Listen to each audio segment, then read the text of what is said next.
Good afternoon and welcome to the Middle East Forum's webinar and podcast series, Israel Insider with Ashley Perry. I'm Stacey Roman and I will be moderating this discussion today. We are pleased to have Mr. Ashley Perry, advisor to the Middle East Forum's Israel office, join us here each Wednesday at 3 p.m. Eastern to update us on all the events going on in Israel. Mr. Perry will be giving us a briefing on current Israeli affairs for 15 minutes, then open it up for questions. Should you wish to ask a question, please use the Q&A box located at the bottom of your screen to type your question. Now, with no further ado, I'll turn the discussion over to Mr. Ashley Perry. Thank you very much, Stacey, and good evening from Israel. I think the best place to start this week is really to look at the new government. I know Nover talked last week a little bit about the new government, a little bit about the now opposition former government, but there's still so many question marks over this new government. I was in the Knesset and met with a few different ministers and members of Knesset and advisors earlier in the week, and the one question I asked every single one of them is simply, how long do you think this government's going to last? And no one could give me an answer. There were those who were more pessimistic, those who were more optimistic. Some said to me, if the budget passes, this could last 4 years, 4.5 years. I'm not so sure about that. I certainly wouldn't put much money on that happening, but I think for me at least, I like to look at exactly, what are the issues? How is this government with the right, with the left, with the Islamist parties, with the center? How is it dealing with some of the challenges? And already this week we've had 3 challenges, which I'd like to share with you to just have a look at to see how they were dealt with, or some of them haven't been dealt with. But just to show, even in the first week, usually there's a honeymoon period where there's no real crises. But I think I wouldn't say we're at that point where there's a crisis yet, but there's certainly 3 great challenges this week. Probably the biggest of them is what's called the family unification issue.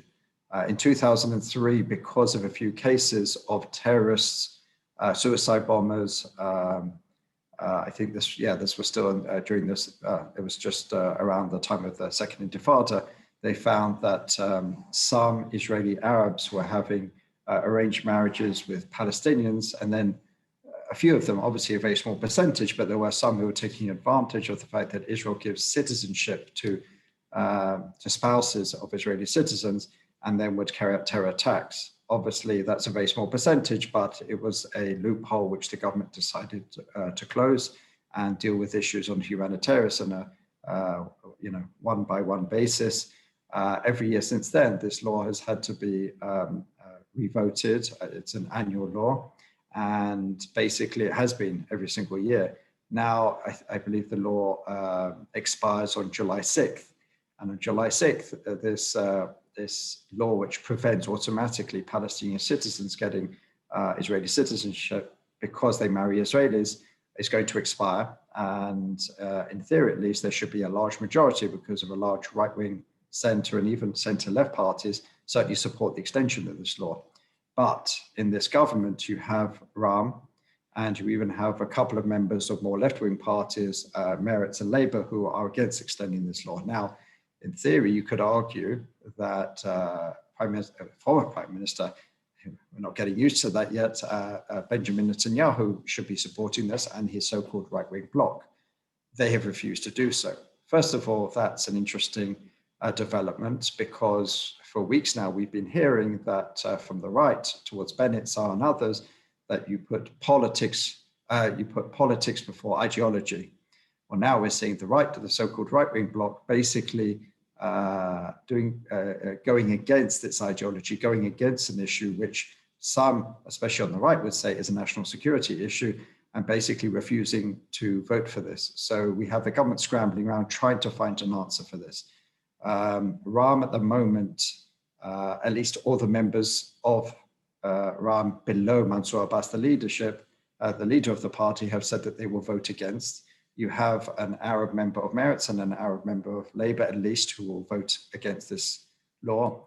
And the opposition has said that they will vote against it just in order to embarrass the government, even though, as I said, it could be a national security issue.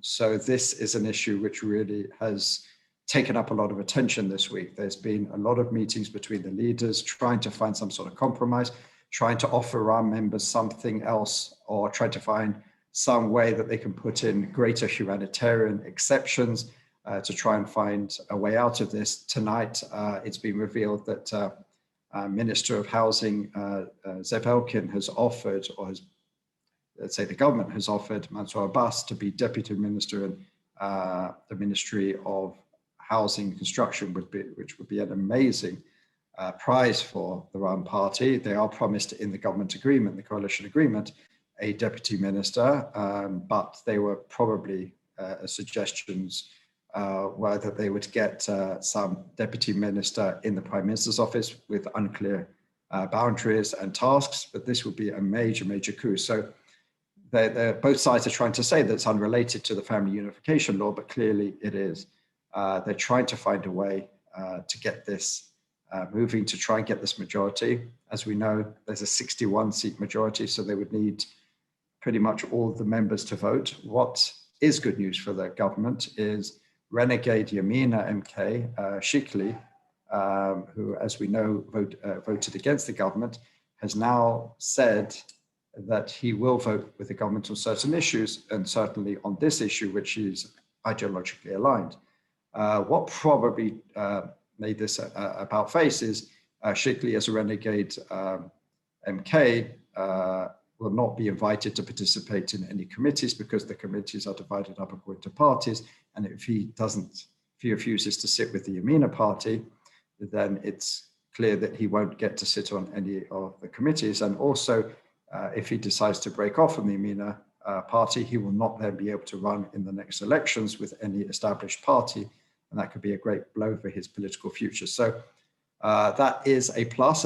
If he votes for this law, then potentially they have 62, but again, they have to really get over this problem with Ram. It does seem that Mansour Abbas is looking to compromise, but there are other people on the list who are not prepared to compromise at all.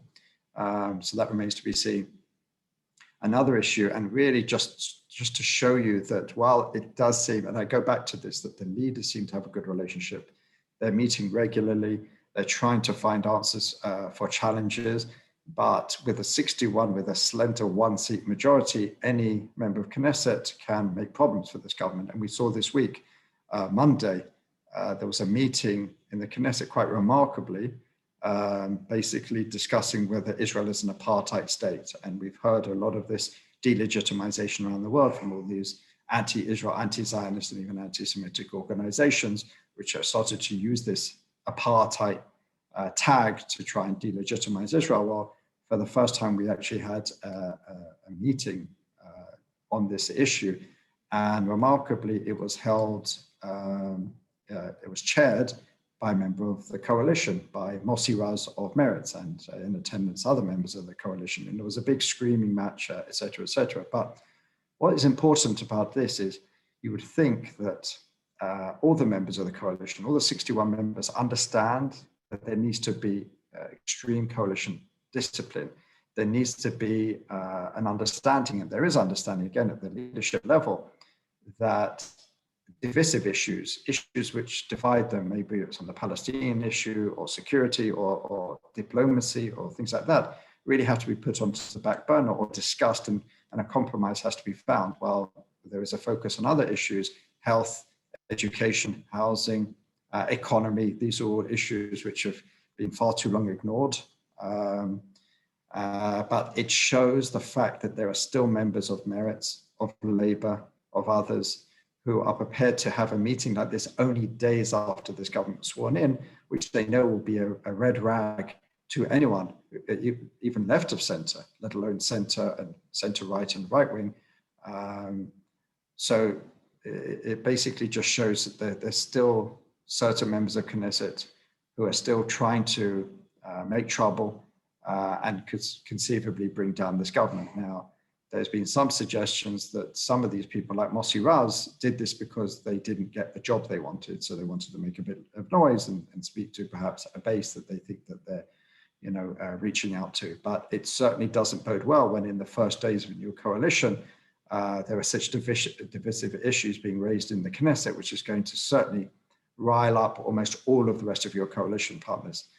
Thirdly, an issue which one would think wouldn't be such a big challenge, but certainly has already created problems now at the leadership level. The leadership of the party is on Saturday night, Defense Minister Benny Gantz broadcast, put out a statement that he is opening up an official state inquiry into what's called the submarine affair. For those who know, Prime Minister Netanyahu has three criminal cases against him, which are called Case 1000, 2000, 4000. So many people have asked, what's Case 3000? Well, 3000 is the so-called submarine affair. In the end, former Prime Minister Netanyahu was not indicted in it, but many of his close associates were, very close associates.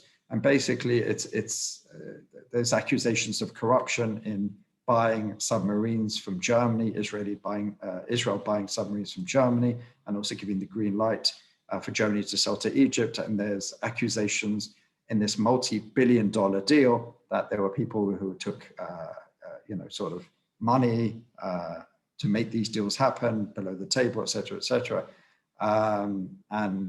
This is something that Benny Gantz, who was chief of staff at the time, has been talking about all along. He said that it's clear that there was a big problem in this, and he feels that it goes to the very top, or at least it has to be investigated, meaning Netanyahu. Interestingly enough, Gideon Sa'ar, who's the justice minister, who claims he wasn't coordinated on this and said that this was not part of the coalition agreement, has pushed back and attacked back at Gantz. Gantz then defended himself and attacked back against Sa'ar. But basically, it's creating another layer of tension. Gantz has said that he'll bring this up at the government meeting on Sunday. But whereas these other two issues are not at the highest levels, this third issue is something you would think Benny Gantz and Gideon Sa'ar, while they're not completely ideologically aligned, you would think, certainly in the first week, they would be better able to coordinate their positions. So basically, it's not plain sailing at this point. And as we can see, when people ask how long is this coalition going to last, it doesn't bode well in the first few days if all of these, let's say, minor crises have already come up, because when there's a major crisis, it will probably become more difficult to deal with. Going across the aisle, Prime Minister Netanyahu certainly hasn't shrouded himself in glory either. As I said, for someone who's accused his opponents of putting politics before ideology, before country, with the family reunification law, that's certainly something that could come back and rebound on him amongst certain people in the right wing. Also quite, I would say to a certain extent, without precedent, the leader of the opposition has a right and an obligation to try and attack the government in any opportunity. But this week he went much further. He declared that he's holding a press conference on some issue of pressing concern, as he's been doing for many, many months, and the media all flock to listen to what it is. And he basically released this idea that this new government of Bennett and Gantz has agreed with the Biden administration that there'll be no surprises on the Iran issue. He claims that he saw this in press releases, readouts of the conversation between, I believe it was Lapid and Blinken maybe, that basically that there'd be no surprises on the Iran issue. Well, the Israeli readout said that they agreed that there'll be no surprises in general. By the way, something that's been in readouts from American Israeli counterparts talking for 18 years, going back to the time of Ariel Sharon. And on the American side, it didn't even mention. Remarkably, this is something which Netanyahu himself has said many times, that between two allies, you try not to have too many surprises. But even when it was agreed, like for example, during the Olmert years, we saw that Ehud Olmert's government attacked the Syrian nuclear reactor, and the relationship didn't really start too much. So what was remarkable about this is that he was using Israel's great ally, and really using a diplomatic challenge or issue to try and attack the government, which is not usually done. Usually there is this unwritten rule that in diplomacy, or when you speak abroad, or you speak about diplomatic friends, especially our best friend, you keep to the line. You don't attack an opposition in diplomacy. You can attack them on a diplomatic issue, but you don't usually use another country to do so. So that was quite extraordinary. And the fact that we saw that Netanyahu put a lot of this out in English, we're wondering what is the audience he's trying to speak to? Is it his base maybe in America, the Republican Party, evangelicals? Because that was certainly more prominently placed on his communications than what he did in Hebrew. So, you know, Netanyahu is in a position where he hasn't been for 12 years. He's in the opposition. As we heard this week, he's not vacating Balfour, the Prime Minister's residence, for at least another 3 weeks, which has left a bit of a bad taste in many people's mouths that why a former Prime Minister is still going to be in the Prime Minister's residence. So both sides are struggling, let's say, to a certain extent. There was a poll this week, and as all polls have shown throughout quite a few years, nothing would change in the blocks. In fact, if anything, Netanyahu's bloc would lose 1 seat to the Lapid-Bennett bloc. So it's early days of this new sort of setup. We're getting used to the idea of former Prime Minister Netanyahu. We're getting used to the idea of Prime Minister Bennett. Prime Minister Bennett is certainly trying to get used to his new difficult coalition with so many different voices. But if anything, if this week is anything to go by, it's certainly going to be a struggle in the months and potentially years ahead, or it could just be teething issues, and maybe it's good to get some of these issues out earlier in the term, but that remains to be seen. And with that, I'm happy to answer any questions you may have. All right, thank you so much. So the first question we have in is, I would assume that the number of Israeli Arabs who contract marriages with their Palestinian cousins must be very small, and that most of these are Muslims. Is that assumption correct? And is family reunification law truly such a sensitive domestic security issue? To the second part of that question, it is an issue. As I said, it was formulated in the years where there were suicide bombers, and someone can correct me if I'm wrong, but the reason for the law is because they found at that time that there were some who were involved in terrorism who were taking advantage of this law. And don't forget, in some areas of the Arab community in Israel, there are arranged marriages, and certainly there is an interest for those who would like to cause problems in Israel to be brought in through the back door. And this loophole, let's say, was closed 18 years ago, but it could within 2 weeks be reopened. And there are, I mean, again, if you look at someone like Benny Gantz, who's left of center politically, he believes that this is a national security issue of great and pressing concern. So when someone like him can say that, it is pretty much a consensus issue on the Zionist map from the left all the way over to the right. So how does the Israeli public feel about Netanyahu voting against this, especially those who voted for Likud? Well, at the moment, the law hasn't passed yet. The vote hasn't taken place. It was supposed to take place this week, but because there were problems, they put it off until next week. Next Wednesday, it's supposed to be back on the docket.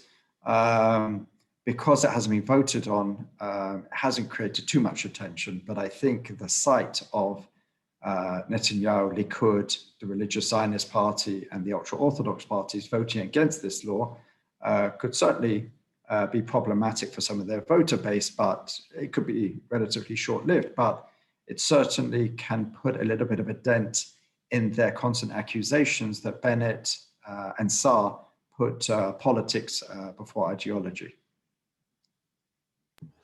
Thank you. And what was offered to Ram to enter the government, and was it too much? Did Netanyahu offer the same? That depends who you ask. There are two very competing versions of what Netanyahu offered Ram. Bennett put out that Ram was actually offered more under Netanyahu, but Netanyahu says that Bennett offered him more. At the moment, there is a coalition agreement, and there's a few things that Ram were given, like, for example, There's going to be a moratorium on illegal building demolitions. There's going to be recognition of certain non-recognized Bedouin villages in the south, which is very important for a party like Ram, which has a lot of support in those areas. And as I said, some power given to a deputy minister, which again hasn't been instituted yet, but according to tonight's reports, it's going to be a significant one to have Ram as a deputy minister, excuse me, in housing and construction is a major issue, because housing and construction is a major issue in the Arab community, especially with some of these issues of demolition, recognized villages, etc., etc. According to Bennett, Netanyahu was going to give them even more unrecognized villages that would be recognized, and it was actually under his rule, Netanyahu's rule, that the possibility of demolishing houses, illegal houses, was actually on a moratorium under Netanyahu's rule. So it's very hard to say, because while we can see the deal between Yair Lapid and Ram, because Yair Lapid officially is the one who formed the government, we don't have, written materials between Netanyahu and Ram. So it's very hard to sort of compare. And at the moment, we just have a sort of he said situation. Thank you so much. From Carrie, do you think that the new government will go for seeking and reaching a peace agreement with the Palestinians? I highly doubt it. There will be no agreement in such a government. I think they're going to try and stay clear of this because it is one of those divisive issues. There can be little to no agreement on this issue between a party like Yamina or Gideon Sa'ar's party, or even Avigdor Lieberman's party, and a party like Ram or Meretz or Labour. So I think they're going to stay very well clear of this. It doesn't even seem that there's much appetite in the Biden administration to really try and get the parties back. There's issues that certainly they deal with, whether it's funding, whether it's humanitarian gestures. We saw the coronavirus vaccine disaster this week, when Israel offered to give the Palestinian Authority 1 million vaccines, and because of internal dissent, they basically rejected the deal and sent them back. So, I'm sure the Americans were involved in that deal, or that attempted deal, but it's clear that there's no great willingness on either side to re-enter negotiations at this point. And I just don't see it happening. I don't see it being an issue. At least for now. I don't see the Biden administration really. I mean, if you look at the Biden administration, there's a lot of people there who've been involved within Israeli-Palestinian peacemaking for many, many years. And, they look for opportunities and they understand the lay of the land. I think for the moment, they'll wait and see what's going on in the Israeli political scene. Interestingly enough, not necessarily on the Palestinian issue, but it just came out that America is holding off on another round of talks for the Iranian nuclear agreement until it hears Israel's position. Now, up until recently, we had Prime Minister Netanyahu who said there should be no agreement, absolutely nothing. We're against it, and tried to do everything to foil it, unsuccessfully the first time and almost certainly unsuccessfully the second time. Now, in diplomacy, something that I always learned is you don't say no, you say yes, but. As opposed to Netanyahu, who kept on saying no, no, no, and basically wasn't listened to in the US. This government seems to be saying yes, but. And Foreign Minister Yair Lapid is going to be meeting with Secretary of State Blinken, I believe, next week in Rome. And it's now come out that they are interested in hearing Israel's concerns because this government hasn't said we are, they are against the JCPOA. And they are against a return to it, but they've understood that the Americans are almost certainly going to do it anyway. So let's try and at least get some of our concerns on the table. So there does seem to be a slightly different diplomatic slant to this, which is proving possibly to be a little bit more receptive in American ears. So I think that's at the moment where the two countries are really spending as much time working, because this is very much an issue on both sides. Thank you so much. From Murray Feldman, where are Ayelet Shaked and Nir Barkat in all of this? Ayelet Shaked is Interior Minister. Nir Barkat is just a plain old member of Knesset, as he was in the past government. He has been making a lot of noise recently, put on some very luxurious parties, really been sort of throwing the cash around. He is a very wealthy person to try and show that he is a serious opponent to Netanyahu. He's claimed that he's not looking to take on Netanyahu at the moment, but he has warned that they should put off Likud primaries for now to really understand the lay of the land. But obviously, as I've said in previous webinars, there is an interest, I believe, for Netanyahu to try and have primaries as soon as possible, while he's still seen as the leader of the Likud, as someone who only just lost the sort of allure of prime ministership. Because the longer he sits in the opposition, I think the more that sort of shine will fade. And that's something that Barkat will understand. Discussing with a few people from the Likud this week, their major problem is that there's no one obvious leader that all the other big names in the Likud will rally around. If it's Barkat, then you have Yisrael Katz, who's a big opponent of his. Yuli Edelstein, there's been a lot of reports that he has been attacking Netanyahu in parlor meetings around the country and saying, he should have stepped aside for someone in the Likud when he was offering the prime ministership to Bennett, to Saar, to Gantz. Why did he offer it to someone in the Likud? And then we could have had a right-wing government with Saar and Bennett inside, and we wouldn't have had this problem. So there's disquiet in Likud, but there is no one obvious person to take on Netanyahu at this point who everyone else would rally around. And I think that's certainly to Netanyahu's benefit at this point. Thank you. From Len Levin, what has the government achieved so far? I know it's very early on, but what are the future plans also to reduce violence in the mixed towns? I mean, the first thing that it promised, is create a state inquiry into the Meron disaster, which is something that they promised and they've now delivered. That was the first sort of hurdle. It wasn't a particularly difficult hurdle because everyone in the government voted, or everyone in the coalition, I should say, voted for it, and it passed pretty easily. They've already survived one no confidence vote in the Knesset. I believe it was something like 59 to 50. These will keep on coming up, and apparently there was filibusters and they were debating this into the night.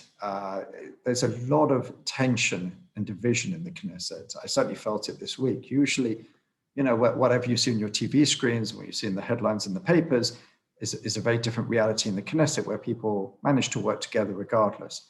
But the language that's being used, the insults, the personal insults that are being used from one side to the other, is just on a level, even for Israelis, has a reputation for raucous politics, but this is a whole new level. The name calling, the slurs, the swear words that have been using against each other, certainly, I would say to a certain extent unprecedented. But as far as achievements, it's still far, far too early. But every day there's little things that are coming up. But I'm sure every minister is really just learning their ministry to understand what is possible, what they can achieve.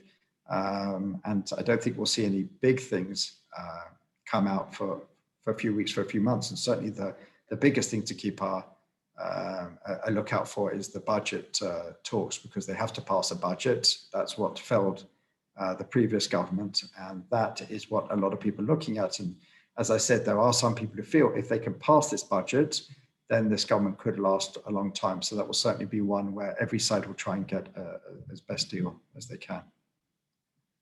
Thank you. And this question from Carrie Hildebrand, I know we discussed this months ago, but why can't Israel find a solution to Hamas explosive balloons? That's probably more a military question. At the end of the day, from my understanding, as someone who's certainly not an expert in these matters, the lower tech the challenge is, the more difficult it is.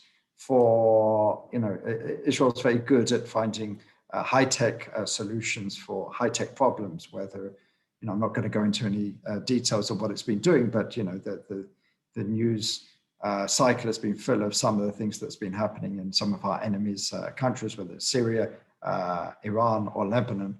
But take, for example, the Iron Dome. The Iron Dome is very good at shooting down long-range, medium-range rockets, but the smaller ones, the mortar ones, which don't leave a trace, which are low-tech and easier to assemble, are actually the most problematic ones. So the same with this. At the end of the day, the Gaza border into Israel is quite long and quite large, and you don't need so much time. For someone to do this, all you need is a balloon, which is pretty simple to get, and a little explosive, which is extremely easy. From my understanding, I've never tried to make an explosive, but from my understanding, it's pretty simple to make, and it's very, very difficult. And don't forget, these can be put together for a couple of dollars, whereas to create a high-tech response to that could potentially cost tens, hundreds of millions of dollars. So it's not as easy as it sounds. And I think that's, from my understanding of these things, that sometimes it's the lower tech threats which are actually the more difficult for a country, even with Israel's great reputation for high-tech solutions, especially in security and military matters, to deal with. Thank you so much for that explanation. We've come to the close of our webinar and podcast. Ashley, thank you again for taking time to update us this week. And thank you all for joining us. We will not be having a webinar on Monday. I will be going on vacation. So I hope you all have a great week. Have a good one. Bye.